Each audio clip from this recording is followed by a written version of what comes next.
Okay, before Purim, for the halachos of Purim, we're learning in Shulchan Aruch the dinim of halachos asuris, forbidden foods. I mean, things that you're allowed to eat, you're not allowed to eat. Basically, here in Shulchan Aruch discuss what you're not allowed to eat, because what you eat, everybody knows what you can eat. Okay, so we learned like this. Just to review a little bit, we got a little bit further, but we'll start from the beginning again. Okay, egg, you're not allowed to eat blood. Blood that you find in an egg, in Yiddish is called a blutstrap, means a drop of blood. Or in Halacha it's called dam nimsa bebeitza, a dam that's in an egg. So according to Halacha, the whole egg is forbidden. Why is the whole egg forbidden? Because the egg is going to be a chick, it's going to become a chicken, and therefore it's the beginning of the body of the chicken, and therefore it's forbidden. In other words, in addition to the fact that you're not allowed to eat blood, but not only can you can't cut off the part of the egg that has the blood in it, because the whole egg becomes forbidden. In today's eggs, if they're not fertile, so then really they're not going to become a chicken. So therefore they're a little bit more lenient, even though if you have a blood spot in an egg, you're not allowed to eat the whole egg. And therefore the Yiddish custom is that when you crack open an egg, a raw egg, you check it and make sure that there's no blood spots. If there's a blood spot, then you throw out the whole egg. What? If you boil it? If you boil it, you're still supposed to check it. The question is, do you need to check hard-boiled eggs? Yeah. Because the difference is like this. In a raw egg, the blood spot is on the yellow, on the yolk. Once you cook it, you make it a hard-boiled egg, the blood spot is not on the yolk, it's on the white. What? So in a kosher restaurant, where you have a mashgiach, but it's not there every second that they're open, you're supposed to trust that the people who work in there already know this? Well, the mashgiach is supposed to be there, number one, and if there's a lot of different things. In a lot of places, like in bakeries, they don't sit there and crack open eggs. They use powdered eggs. No, I'm saying, a lot of places they use powdered eggs, which has a hashkoch on it, which is actually, it's a whole the way the egg is in the powder. That's what we use in most bakeries today. And some of the Hamish bakeries actually crack open eggs. Now, one second. Now, the question is there an obligation to check eggs? So the truth is, it depends what type of eggs. If you have the white eggs that we have today, normally you buy in a supermarket, those halachically don't have to be checked. The custom is to check them, but halachically they don't have to be checked because the vast majority of the eggs don't have blood spots. But if you have brown eggs, I don't mean brown eggs because they cooked 40 hours in the cholent or something like that. So brown eggs. If you open the brown eggs, a good part of them have blood spots. Organic eggs, most of them have blood spots in them. So then, at least 50-50. So then you do have an obligation to check them. But in the restaurants where they use basically the regular eggs, and most of the eggs don't have blood spots, so halachically, even if you didn't check it, again, even though the custom is to check, if you didn't check it, it's fine. And hard-boiled eggs with brown ones? Hard-boiled eggs with what? The brown ones. I don't know, they should be checked because most of them have blood spots. Okay, when you boil it, when you should look for the blood? In the white. Inside of the white. Between the if you have a hard-boiled egg, you have the yolk in the middle and the egg is around. You cut it open and you check the inside of the yolk. It's brownish red. It's reddish to it. It's usually on the inside. If you find on the outside, it's also. It's not. That's what I'm saying. I'm not talking about eggs that you cook 40 hours in the cholent. No, I'm talking regular eggs. It's usually in the inside. If you find a blood spot on the outside of the yolk, it's also no good. Throw out just that piece. No, you throw out the whole egg. How do you know if it's a burn spot or not? You look at it. If it's reddish, it's blood. You have to throw it out. If it's not reddish. It's a different color between blood and no blood. And also, now, fish blood, halachically, is allowed. You could drink fish blood. But if somebody puts fish blood into a cup, you're not allowed to drink it because it's called marasayin. It looks like you're drinking blood. People don't know what it is. But if the boiled egg has a little spot on the white, so you trash the whole thing? You trash the whole egg. Change kitchen. Trash the whole egg. Now, we also learned that human blood is also forbidden, but it's forbidden only once it leaves the body. If, let's say your teeth are bleeding or your gums are bleeding inside the mouth, as long as the blood didn't leave the mouth, you can swallow the blood. The problem is, when you bite into an apple and your gums or teeth are bleeding, then you bite into an apple, so then you get blood on the apple. So you can't just continue eating the apple. You have to wash off the blood, and then you can eat the apple. Or if somebody gets a cut on their finger, right? So what's the human nature? And that, you eat it. You put it in your mouth. That's not allowed because only blood, once blood leaves the mouth, when the blood leaves the person, then you're not allowed to eat it. It's only allowed what's inside the mouth. If it's bleeding, then you're allowed to eat the blood. So you have to be careful. If you bite into something and there's blood, you have to wash it off. You just can't keep eating the apple. What happens if someone's tooth falls out and there's blood coming down and you swallow something? I said because it never left the mouth. I mean, it doesn't taste too good, but halachically, if it's in the mouth, you can swallow it.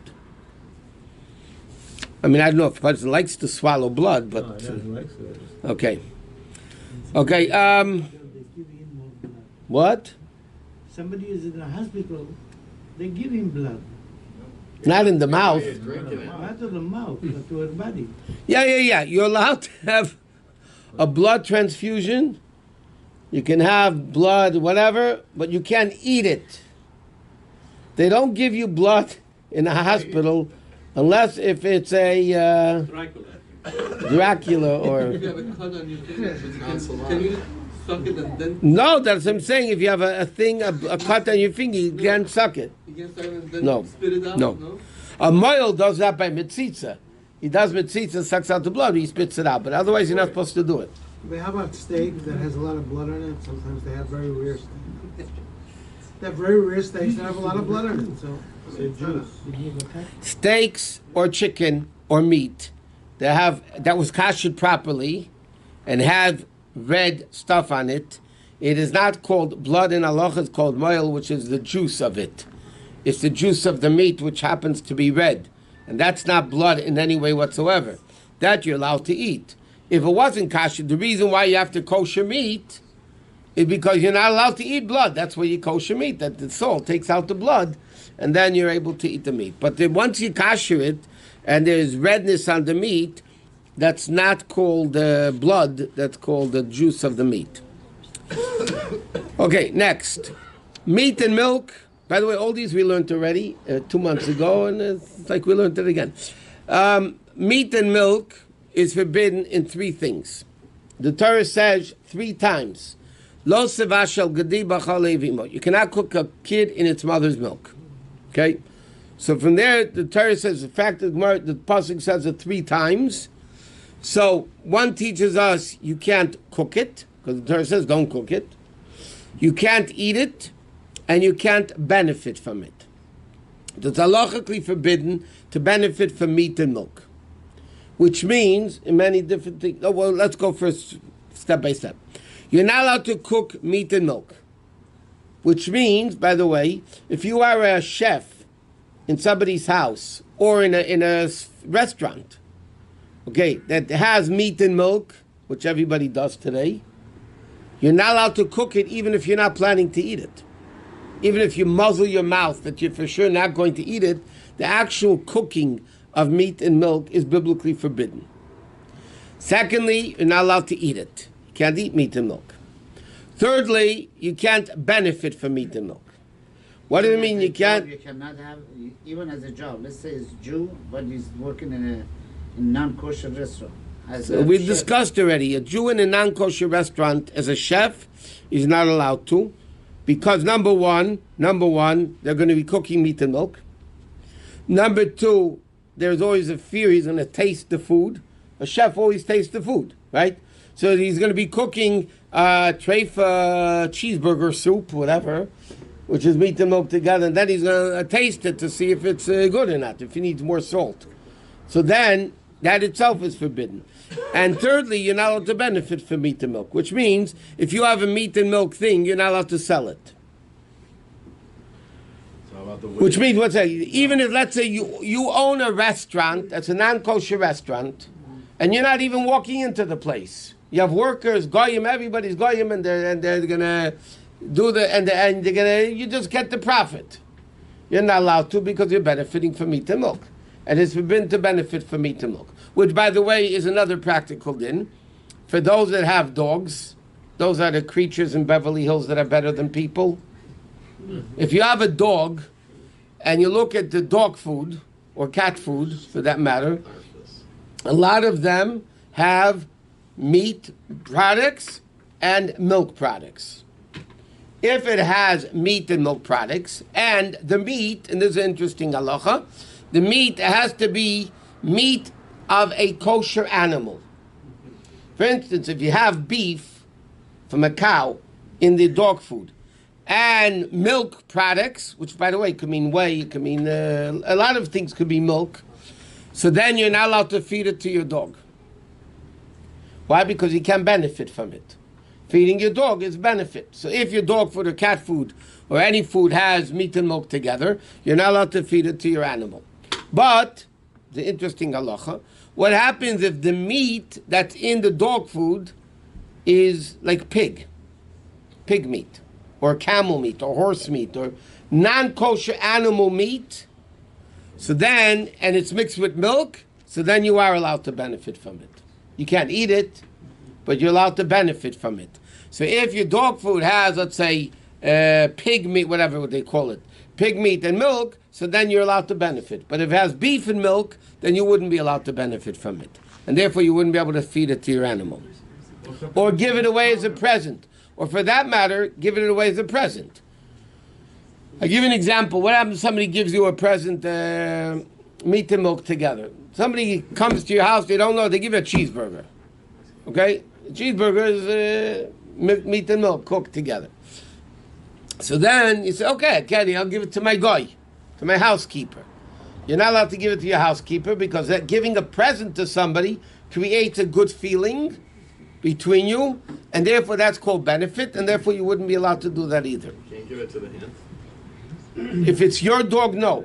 Somebody else's dog, yes. Because if it's your dog, then you're benefiting from it. If it's somebody else's dog, or you just throw it in the street and let anybody's dog take it, just make sure there's no poison in it. You would throw away the cheese. You'd have to throw it away. There is one more room for me. I have a question. I didn't know, I'm sorry. Yeah. I beg forgiveness. I said I have enough room. כתוב לא תבשל גדי בחלב עמו. למען יאריכון ימיך. No, it doesn't say that. לא עושה? No. איפה, מה כתוב? לא יסבש גדי בחלב אימי. לא תבשל גדי בחלב עמו. That's it. Finish. Finish the aliyah. למען יאריכון ימיך. No, it doesn't say that. I don't understand what he's saying. Yeah, it's not missing much.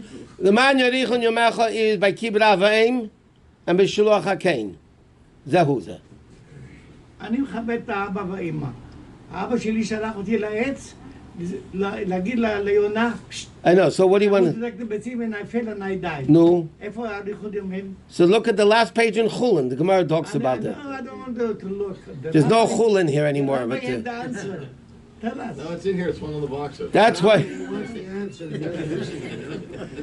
He wants the answer. The end of the Gemara of Chulin... What's the question? The question is, first of all, he acted Chinese that the pasuk leisavashal not to cook a kid is he going to live long. So it doesn't say that there. Number one. And then the second question, which has nothing to do with what we're talking about, but the Gemara says that the Gemara asked the question that the guy sent somebody says a hypothetical question, and some say Rabbi Yaakov in the Gemara over there said that he actually saw it, and Rabbi Yaakov was a grandson of Acher, who became an apikatus, and the Gemara says if Acher would have known what his grandson said, he wouldn't have become an apikatus. What happened is Acher saw that a father sent a kid up to send away the mother bird, which the Torah says over there you're going to live long. And by Kibbut Avayim, it says you honor your father and mother, the Torah says you're going to live long. And the kid came down and he died. So Acha said, Zu Torah v'zu Scharid, not the exact lashon, but he said, is this reward? So the Gemara says, Amar Rav Yaakov, Schar mitzvah b'hay al maleka. There's no reward of the mitzvah in this world. When the Torah says, L'man yorichon yomecha, it means in olam haba. That's not the only reason why Acha became an apikatus, by the way. Acha became an apikatus because he listened to Greek music that had a terrible influence on him and other things also. Yeah. But he did Yes or tshuva. no question. So, are you allowed to own stocks like in McDonald's? Are you allowed to own stocks in McDonald's or in these companies? It's a very interesting question. The answer to the question is you're allowed to as long as you don't sit on the board. No, but you benefit. They make. I understand, you but all day stocks- long. You benefiting. As long as you don't they eat make the a profit. cheeseburger. You're benefiting. Let me ask you a question. You're not allowed to let's speak about more about recent days. It's the holiday called Pesach. We just finished. Now Pesach, you're also not allowed to benefit from chametz. Correct? Okay. Not only that, if a Jew owns chametz, you can't benefit from if the Jew owns chametz over Pesach, he can't eat from it after Pesach. What happens if a Jew owns stocks in McDonald's and in big chametz sticker places? Can you eat this? Can you eat the stuff after? Okay, Ralph's, let's say. Okay, Ralph Lepel, the corporation is not a big. Okay, but let's say Ralph's it's owned by Food for Less, by the way, which is owned by something else. Kroger. But, huh? Kroger. Yeah, but it's all part of the distant math. Okay, so now if a Jew owns stock in Ralph's, does that mean all of Ralph's chametz is forbidden? Okay, so it's a discussion halacha. Most opinions, and this is the way it's accepted halacha, is that if a Jew sits on the board that has a say, that's called ownership.